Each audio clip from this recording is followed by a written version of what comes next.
Just stock. It's bad. Like, it's literally lean as f all the way to redline.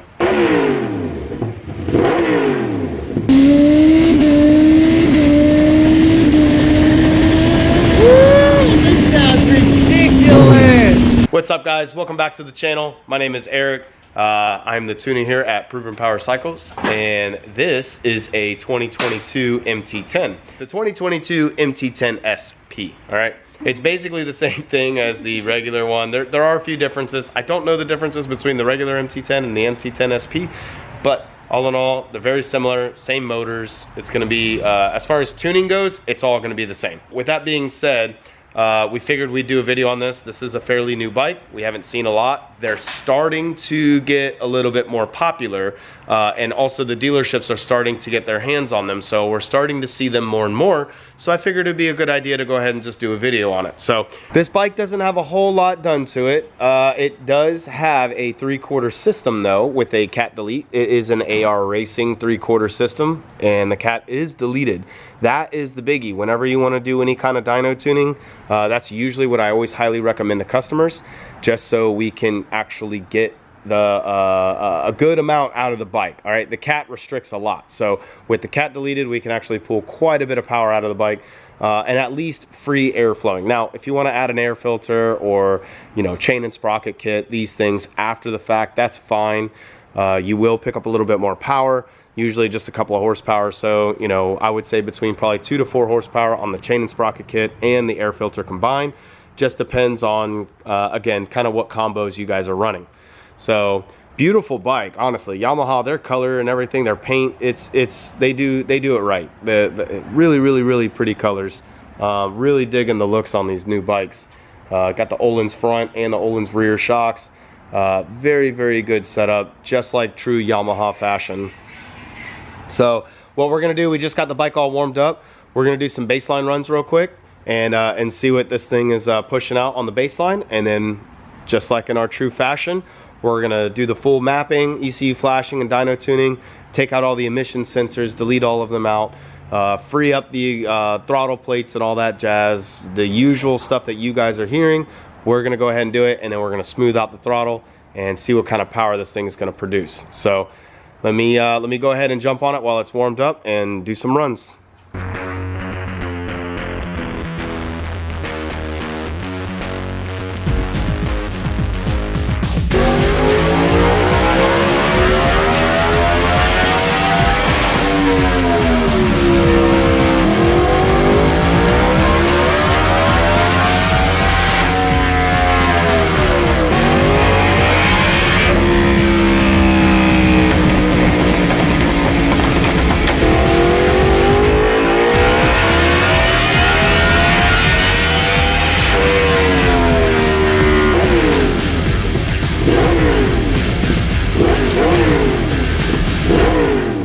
Alright guys, so we're finally wrapping up this 2022 MT-10.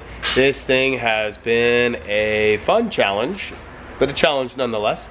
It actually did a lot better than I thought it was going to do. So the first few numbers, when we came out while we were flashing the bike, the first few numbers I was getting a little worried. I said, it's a little lower than when I was expecting it to be. So but we did a little bit more tweaking, and we found a couple of other things in some of the other menu options now. And once we found those things, it was kind of like here it is. So figured that out, got it pulled out, and we ended up making, you know, some good power. I'm pretty proud about the power that it came out with. So let's go over the numbers real quick. All right, so here is the baseline. Baselined at 132 wheel horsepower and almost 71 foot-pounds of torque. All right. Look at this air fuel though. My God. Our air fuel was in the 14s and 15s, quite literally the entire pool. All right, 14.8 at 7K. We're at 14.98, so basically 15.0. We'll take the leanest spot over here. This is at a 7,700 RPM. We're at almost a 16.0 air fuel. At this air fuel, the bike's basically starving. Like, it is choking up. This makes for a horrible power band. Horrible power band. No smooth throttle whatsoever going this lean on the air fuels. So 14.5. It actually gets somewhat close here at about 10.4, something like that. Yeah, about 10,400 RPM. We're at 13.1.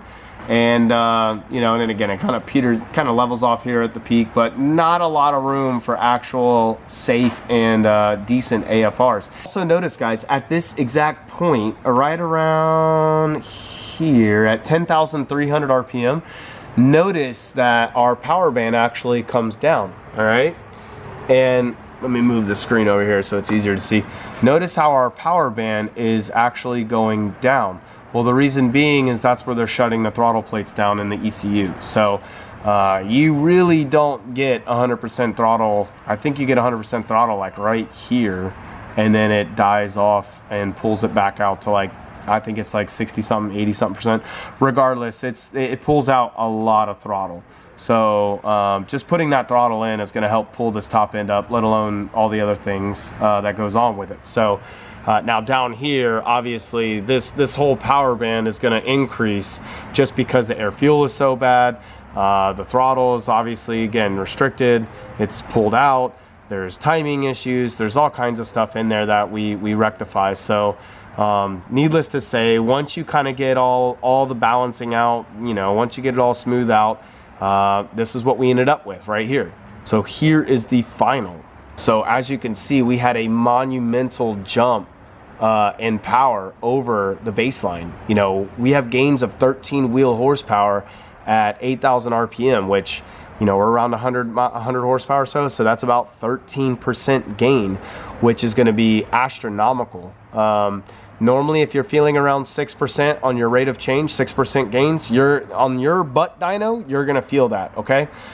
So anything over that, it's going to be a, wow, this is insane the way the pool's going to feel. It's just going to be that much more exasperated because it's again a greater rate of change. So, and then up here we picked up gains of about, wow, 30 horsepower. That's incredible. We picked up 30 horsepower. 30 horsepower gains. That's wild. That's you know, now again, this is the throttle restriction versus de-restricting it, along with some other items that we're doing, but that's also de-restricted. So keep that in your mind, guys. Impressive. Overall, very impressive. Now, we do have this little blip in the air fuel here. And what I noticed is this is basically in between a couple of points. So the ECU is guessing, and there's such a massive jump in your throttle map. So basically, imagine you're walking down a set of stairs, the way the throttle works, the way drive-by-wire works. You're kind of teetering down these stairs, right? What ends up happening as you're going through the RPM, you're making these jumps in your different throttles, okay? Because when you floor it, you're not at 100% right away, okay? It does kind of go down the stairs. So with that being said, basically from 6 grand to 65 to like 7 to 75, those jumps in between are these massive jumps across a bunch of cells. So what the data has to do is it kind of has to guess the numbers in between those cells. So you end up getting these little waves basically in the air fuels. And then here at 8K, we're basically at wide open, more or less. We're very close at this point in time. So from here on, that's why this is so much smoother, is because now you're basically just making these small little changes. So those numbers can be a lot closer. But needless to say, that's why you're gonna get these little squigglies on some of the bikes, especially the newer bikes, depending on how big of a jump you're making on the throttles. So again, little tidbit, little knowledge for you guys. And that's about it. I mean, again, huge gains all in all. Peak versus peak, we picked up 21 horsepower and 9 foot-pounds of torque. So pretty damn good gains. I think this guy is absolutely gonna love this bike. His big complaint on this bike was that it was real laggy. The throttle was terrible in traffic, that he was just struggling to get the bike to get up and go.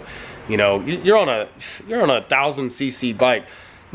They're known for their torque, you know, for their responsiveness. You know, whenever you're making that jump, guys, from 600 to 750 to the 1000 class, they're known to have that torque compared to the other super sports, you know. So, you know, you're gonna go give 1000 some gas, and you know, it's pulling like a freaking, you know, like a slouch. The thing's pulling like a Ninja 400. You're like, all right, something's not right, you know. So that's what that is. That very, very lean AFR. That's why the bike's just starving. It needs that gas in order to get up and go.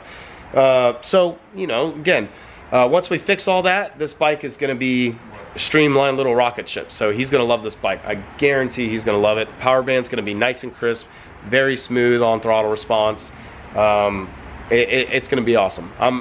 Every time I finish a bike, I always get very excited for the owner to go ride the bike, because it's like, man, especially if they've never been on a tuned bike, there's no feeling like it. There really isn't. Like I'm obviously I'm saying it because I'm biased, but at the same time, I wouldn't be a believer in this thing if I didn't experience it myself with my own personal bikes. That's when I became a believer, and I was like, all right, there's something to this tuning stuff. This is crazy how different the bike feels. So needless to say, this is why I do it. I love it. I love my job. I love doing this kind of stuff. So, and I love the reaction off of everybody. It's awesome. So I hope you guys enjoyed this video. I hope you MT-10 owners, I hope you guys really enjoyed this video. Leave a comment down below. Tell me what you think of the video.